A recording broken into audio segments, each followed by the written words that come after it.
о том, что произошло. Вот Шари пишет, что видео, которое появляется оттуда, снимают срочники. А можно его расстрелять, этого срочника?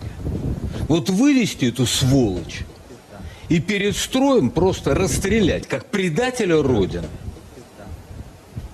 который просто сейчас работает в интересах врага. Как вообще фуры прошли, кто их осматривал? Сама фраза «Ой, я не знал, что я везу в фуре». А где ты ее подобрал? А кто ее загружал? Я не знаю. Вот сама формулировка. Вслепую перевез. А ты не смотрел, что у тебя есть? Ты когда документы принимал, тебе не открыли, не показали? Что за дурака включать? А как ты прошел посты ГАИ, взвешивание? Вот все как? Это на 4-й год войны. Это кто за это будет отвечать?